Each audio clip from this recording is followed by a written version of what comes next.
രാവിലെ 7:45 ട്രെയിൻ കയറി ഞാൻ നേരെ പോയത് കോഴിക്കോടേക്കാണ് കേട്ടോ. പോകുന്ന ട്രെയിനിൽ ഞാൻ ഇങ്ങനെ ഒരു കലാകാരിയെ പരിചയപ്പെട്ടു.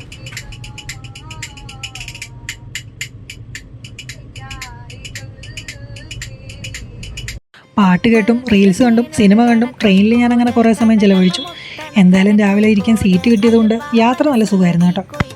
12:45 ആയപ്പോൾ ഞാൻ കോഴിക്കോട് റെയിൽവേ സ്റ്റേഷനിൽ വന്നിറങ്ങി. തൊട്ടടുത്തുള്ള ഒരു റെസ്റ്റോറൻറ്റിൽ കയറി നല്ലൊരു ബിരിയാണിയും കഴിച്ചിട്ട് ഞാൻ നേരെ പോയത് കോഴിക്കോട് ബീച്ചിലേക്കാണ് കേട്ടോ. ഞാൻ ചെന്നപ്പോഴത്തേക്ക് എന്തായാലും നല്ല വെയിലായിരുന്നു. കുറച്ച് നേരം ഞാൻ അവിടെ ഇരുന്ന് കാഴ്ചകളൊക്കെ കണ്ടു. അപ്പോഴാണ് തൊട്ടടുത്തൊരു കടയിൽ ഞാൻ ഈ ഐസ് കണ്ടത്. എന്നാൽ പിന്നെ ഞാനും ഒരെണ്ണം കഴിച്ചേക്കാന്ന് വെച്ചു. ഐസ് ഗ്ലാസ്സിലേക്ക് ചിരണ്ടിയിട്ട് അതിന് മധുരം കൊടുക്കാനുള്ള ഇൻഗ്രീഡിയൻസ് എല്ലാം കൂടെ ചേർത്തിട്ട് നല്ലൊരു ഡ്രിങ്ക് ആയിരുന്നു കേട്ടോ ഇത്. എന്തായാലും എനിക്കത് ഒത്തിരി ഇഷ്ടപ്പെട്ടു. ഒരു ഗ്ലാസ്സിന് 20 രൂപയാണ് കേട്ടോ അതിൻ്റെ വില. ഞാനങ്ങനെ ഒരു 3 എണ്ണം വാങ്ങി കഴിച്ചു കാണും. കാരണം എനിക്കതിൻ്റെ ടേസ്റ്റ് നന്നായി ഇഷ്ടപ്പെട്ടിരുന്നു. നല്ല കളർഫുൾ ആയിട്ടൊരു ഡ്രിങ്ക് കേട്ടോ. അങ്ങനെ ആ കളർഫുൾ ഐസ് കഴിച്ചിട്ട് ഞാൻ ഇങ്ങനെ ബീച്ചിലേക്ക് നോക്കി നിൽക്കുകയായിരുന്നു. എല്ലാവരും ബീച്ചിൽ ഇറങ്ങി കളിക്കുന്ന കണ്ടിട്ട് എനിക്കൊരു കൊതി തോന്നി, പക്ഷെ നടന്നില്ല കേട്ടോ. അങ്ങനെ ഇരിക്കുമ്പോഴാണ് തൊട്ടടുത്തൊരുത്തും വെള്ളത്തിൽ കുറേ നേരമായിട്ട് ഇങ്ങനെ മുങ്ങിക്കിടക്കുന്നു. പാവം ചൂട് കൊണ്ടിട്ടാവും.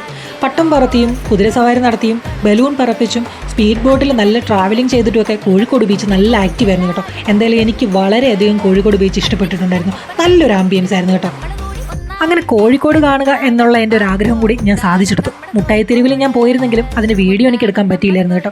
അങ്ങനെ കോഴിക്കോട് വന്ന് മിഠായി തെരുവും ബീച്ചും എല്ലാം കണ്ട് ഹാപ്പി ആയിട്ട് തന്നെ ഞാൻ തിരിച്ച് എറണാകുളത്തേക്ക് തന്നെ പോവുകയാണ്. അപ്പോൾ അടുത്ത വീഡിയോയിൽ കാണുന്നവരെ ബൈ ബൈ.